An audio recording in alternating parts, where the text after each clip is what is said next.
السلام علیکم ناظرین، میں ہوں جابر بیگ، آپ دیکھ رہے ہیں YouTube channel Baig T V. سب سے پہلے فلسطین کا مسئلہ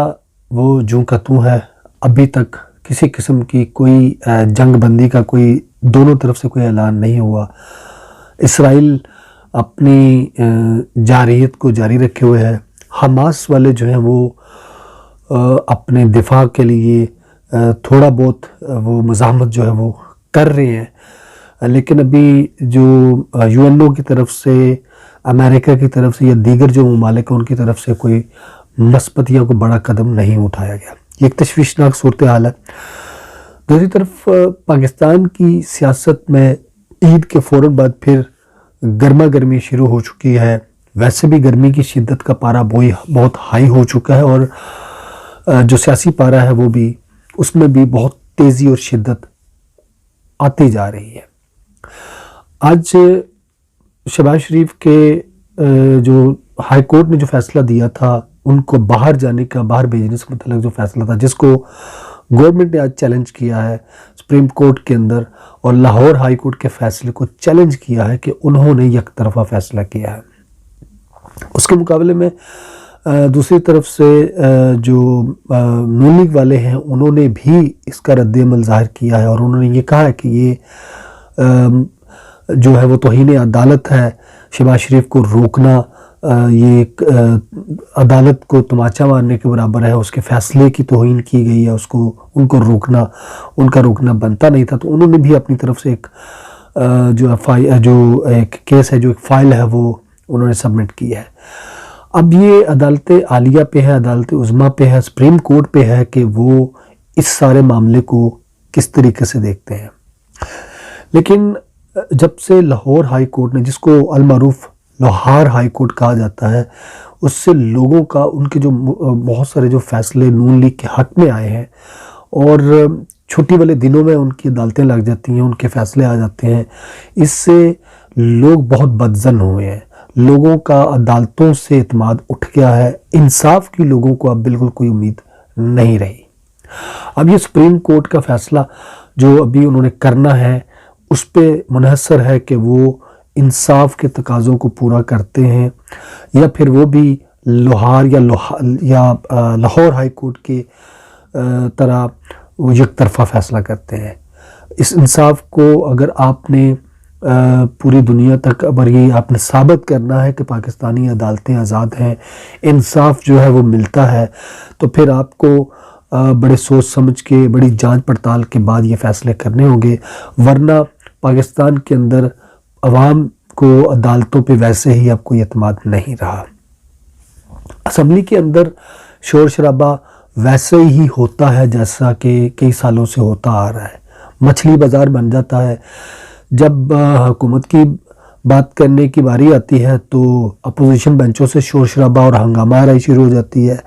جب اپوزیشن والے کوئی غلط بات کرتے ہیں تو حکومت کی طرف سے شور شرابہ شروع ہو جاتا ہے۔ لیکن وہاں پہ جہاں پہ عوام کی بات ہونی چاہیے، عوام کی بات کو سننا چاہیے، کنوے کرنا چاہیے، ڈسکس ہونا چاہیے، فیصلے عوام کے حق میں کرنے چاہیے، ملک کی بہتری کے لیے کرنے چاہیے، وہاں پہ بدقسمتی سے ہمارے ملک کے اندر ہمیشہ سے اسمبلی کی جو ہے وہ وہاں پہ اس کی توہین کی جاتی ہے، عوام کی توہین کی جاتی ہے، عوام کے ووٹ کا جو تقدس ہے اس کو پامال کیا جاتا ہے، کیونکہ ان کے حق میں، عوام کے حق میں، ان کی بہتری کے لیے کوئی وہاں پہ بات پوری ہوتی ہی نہیں ہے۔ تو یہ ہمیشہ وہاں پہ اپوزیشن، خاص طور پہ جو آج کل کی اپوزیشن ہے، وہاں پہ وہ صرف اپنے ہی فائدے کے لیے بات کرتے ہیں، اپنا ہی شور شرابہ کرتے ہیں، اپنا ہی رنڈی رونا لے کے بیٹھے رہتے ہیں، لیکن آج تک انہوں نے عوام کو ریلیف دینے کی کبھی بات نہیں کی۔ اب جو ملکی صورتحال ہے وہ اس طرح ہے کہ دیکھیں، انٹرنیشنل لیول پہ پوری دنیا جو ہے وہ ایک طرف کھڑی ہے، مسلمانوں کے ساتھ زیادتیاں ہو رہی ہیں، مسلمانوں کے لیے کوئی مضبوط آواز ابھی تک طیب اردوغان کے علاوہ یا عمران خان کے علاوہ سامنے نظر نہیں آ رہی۔ لیکن عمران خان جیسے آدمی کو بھی اگر ملک کے اندر اس طرح کی معاملات میں الجھا کے رکھا جائے گا جو کہ اپوزیشن کی طرف سے ہے، ان کی کرپشن کو معاف کرنے کے حوالے سے ہے، ان کو NRO دینے کے حوالے سے ہے، شہباز شریف یا نون لیگ کا کوئی بھی شریف خاندان کا جو افراد ہیں ان کو باہر جانے دیا جائے، ان کو جب مرضی دل کرے واپس آنے دیا جائے، ان کو کرپشن پہ کوئی نہ پوچھے، ان کو کھلی آزادی ہونی چاہیے۔ نون لیگ سے وابستہ کوئی بھی بندہ جو ہے اس پہ اگر ہاتھ ڈالا جائے تو اس پہ شور شرابہ ہو جاتا ہے، وہ ناجائز ہو جاتا ہے، وہ ظلم ہو جاتا ہے، وہ انصاف کی دھجیاں اڑانے کے مترادف کر دیا جاتا ہے۔ ہاں، اگر آپ ان کو کچھ نہ کہیں، ان کو اداروں کے خلاف بولنے دیں، بھونکنے دیں،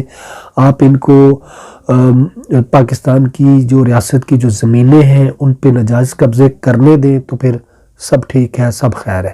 لیکن اگر آپ ان کے لوٹے ہوئے مال کی رسیدیں مانگیں گے، ان سے ثبوت مانگیں گے، ان کو عدالتوں میں لے کے جائیں گے تو پھر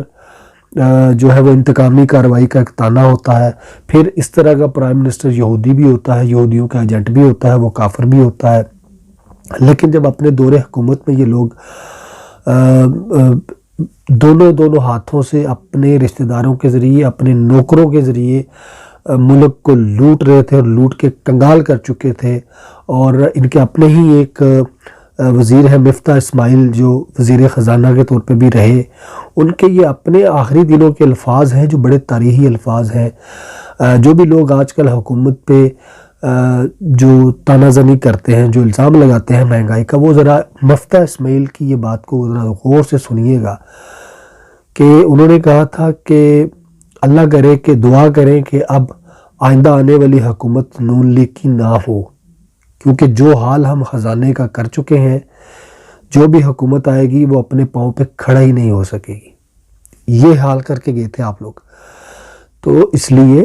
تنقید حکومت کے اوپر ٹھیک ہے، کچھ معاملات پہ ان کا بھی پوری گرفت نہیں ہے کہ وہ مہنگائی پہ کنٹرول نہیں کر پا رہے، لیکن اس چیز کو اگنور کرنا یہ بالکل غلط بات ہے کہ مہنگائی کا جو چینی کے مہنگائی کا جو رونا رو رہے تھے، ان کی اپنی 70% ملے ہیں، وہ خان کے اوپر الزام لگا رہے ہیں۔ آپ لوگ قبضہ مافیا ہیں، آپ لوگ زمینوں کے اوپر قبضے کرتے ہیں، الزام عمران خان پہ لگاتے ہیں، یہودی ایجنٹ وہ ہے۔ تو ملک کا جو سارا نظام درم برم کر کے رکھا ہوا ہے، وہ یہ جو اپوزیشن ہے جو کرپشن سے لتھڑی ہوئی ہے، اس اپوزیشن نے ہی بیڑا غرق کیا ہوا ہے۔ آپ اگر عمران خان کو سکون کا سانس لینے دیں، اس کو اگر آپ اس طرح کے معاملات میں نہ الجھا کے رکھیں، تو یقین مانیں کہ عمران خان کشمیر بھی آپ کو لے کر دے اور فلسطین بھی آزاد کروا کے دکھائے۔ لیکن یہاں پہ مسئلہ یہ ہے کہ اپنی کرپشن جو ہے اس کو چھپانا ہے، اپنی سزاؤں سے بچنا ہے، اقتدار میں آنا ہے، ہر صورت میں آنا ہے۔ ہم نے اس ملک کے اداروں کو گالیاں بھی دینی ہیں، ان کو خریدنا بھی ہے، ہم نے ان کو یہ بھی سکھانا ہے کہ اپنے انصاف کی کرسی پہ بیٹھ کے ہم سے پیسے لے کے آپ نے ہمارے فون کالوں پہ لوگوں کو سزائیں کیسے دینی ہیں۔ آپ نے وہ انصاف نہیں کرنا جو آپ نے کتابوں میں پڑھا ہے، وہ انصاف نہیں کرنا جو اللہ نے اور اللہ کے رسول نے کہا، آپ نے وہ کرنا ہے جو نون لیگ والے آپ کو سکھائیں گے، آپ کو پیسے دے کے فیصلے کروائیں گے۔ آپ ان کے خلاف فیصلہ کریں گے تو پھر عدالتوں کے اوپر چڑھائی بھی ہوگی، دیواریں پھیلا کے اندر جا کے توڑ پھوڑ بھی ہوگی، ججوں کو مارنے کا پورا منصوبہ بھی بنایا جائے گا، جیسے کہ پچھلے دنوں نیب کے آفس میں پتھروں سے بڑی جو گاڑیاں تھیں وہ گئی تھیں۔ تو آپ ان سے یہ امیدیں لگائیں گے کہ یہ ملک کی اور عوام کی بہتری کے لیے سوچیں گے، جنہوں نے اپنے بچوں کے پیدا ہونے سے پہلے ہی محلات قائم کر رکھے تھے۔ تو یہ سارے معاملات جو ہیں وہ پاکستان کی سیاست کے اندر چل رہے ہیں، آنے والے دنوں میں مزید اس میں شدت دکھائی دے گی۔ لیکن یہ بدقسمتی ہے، یہ بہت انفارچونیٹ ہے کہ پاکستان کی یہ جو حکومت، موجودہ حکومت جو جب سے یہ آئی ہے پہلے دن سے لے کے اب تک، یہ ان کی ہمت ہے، ان کو سلوٹ ہے کہ انہوں نے اچھی نیت کے ساتھ یہ کام شروع کیا تھا، تو وہ ابھی تک بہت سارے معاملات پہ قابو پا چکے ہیں، اور کچھ معاملات ایسے ہیں جو کہ تھوڑے سے کنٹرول میں نہیں ہیں، لیکن وہ ان کو کنٹرول کرنے کی بھرپور کوشش کر رہے ہیں۔ لیکن دیکھیے، جب سے حکومت آئی ہے، کرونا نے تب سے سر نہیں اٹھانے دیا، بزنس بند رہے، کاروبار بند رہے، اکانومی کو نقصان پہنچا۔ جب سے حکومت آئی ہے، کشمیر کا مسئلہ شروع ہو گیا، حکومت کا ذہن اس طرف چلا گیا، اس طرف سارے